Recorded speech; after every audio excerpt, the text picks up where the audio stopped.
Hi, welcome to యూఐటీవీ. ఏపీలో YCP హయాంలో జరిగిన స్కామ్ల చిట్టా ఒక్కటొక్కటిగా బయటకు వచ్చేస్తుంది. లిక్కర్ స్కామ్పై ఇంకా విచారణ పూర్తి కాకముందే మరో స్కామ్ బయటపడింది. అది కూడా భారతీ సిమెంట్స్లోనే కావడం విశేషం. భారతీ సిమెంట్స్ విషయంలో ల్యాబ్స్ అయిపోయిన లీజును అడ్డుగోలుగా నిబంధనలకు విరుద్ధంగా వ్యవస్థలను ఉపయోగించుకొని భారతీ సిమెంట్స్కు కేటాయింపులు చేసుకున్నారు. ఇప్పుడు ఈ విషయం వెలుగులోకి వచ్చింది. పెను సంచలనంగా మారుతోంది. భారతీ సిమెంట్స్ అసలు పేరు భారతీ సిమెంట్స్ కాదు, రఘురామ్ సిమెంట్స్. ఆ పేరుతో ఉన్న కంపెనీని జగన్ రెడ్డి అణ కాని పైసలతో సొంతం చేసుకున్నారు. రఘురామ్ సిమెంట్స్ కంపెనీలకే సున్నపురాయి లీజులు ఉన్నాయి. భారతీ సిమెంట్స్గా మారిన తర్వాత ఆ లీజుల్ని కూడా కంపెనీ వాడేసుకుంటోంది.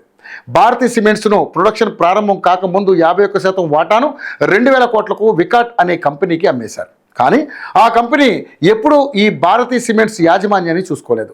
భారతీ రెడ్డే చూసుకుంటూ ఉంటారు. అందుకే భారతీ సిమెంట్స్ కూడా మాది కాదని చెబుతుంటారు. కేంద్రం గనుల విషయంలో చాలా స్పష్టమైన పాలసీ తీసుకుంది. ఓ కంపెనీ పేరుతో లీజులు తీసుకొని మరొకరు ఆ కంపెనీని టేక్ ఓవర్ చేస్తే లీజులు చెల్లవని స్పష్టం చేస్తూ ఉత్తర్వులు ఇచ్చింది. దరఖాస్తులు చేసుకుని ఉన్నా సరే అవి ల్యాప్స్ అవుతాయని స్పష్టం చేసింది. దీంతో భారతీ సిమెంట్స్ లీజులు గందరగోళంలో పడ్డాయి. 2017లో ఏపీ ప్రభుత్వం రఘురామ్ సిమెంట్స్కు ఇచ్చిన ప్రాథమిక అనుమతిని రద్దు చేసింది. జగన్ అధికారంలోకి వచ్చాక లీజులను మళ్లీ తన కంపెనీ పేరుతో లీజులను పునరుద్ధరించుకునేందుకు అడ్వకేట్ జనరల్ను పావుగా వాడుకున్నారు. అసలు విషయాలని దాచేసి అడ్వకేట్ జనరల్ నుంచి న్యాయ సలహాలు అంటూ లీజుల్ని పునరుద్ధరించేసుకున్నారు. నిబంధనల ప్రకారం అనుసరించాలని హైకోర్టు స్పష్టంగా ఆదేశించింది. అయినా న్యాయ సలహా పేరుతో దోచేసుకున్నారు. ఓడిపోతామని స్పష్టంగా తెలియడంతో ఎన్నికలకు ముందు 2024 ఫిబ్రవరిలోనే లీజుల్ని పునరుద్ధరిస్తూ జీవోలు జారీ చేశారు. దీనిపై కేంద్రానికి ఫిర్యాదు వెళ్ళింది.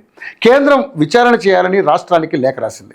ఇప్పుడు ఏపీ ప్రభుత్వం ఈ గుట్టు బయట పెట్టాల్సి ఉంది. జగన్ రెడ్డి తన లబ్ధి కోసం ఇప్పుడు ఓ మాజీ న్యాయమూర్తిని అడ్వకేట్ జనరల్ను కూడా నిండా ముంచుతున్నారన్నారనే ఆరోపణలు గట్టిగా వినిపిస్తున్నాయి. అంతేకాదు ఈ విషయంలో వారు కూడా జైలుకు వెళ్లాల్సి వచ్చినా ఆశ్చర్యం లేదు.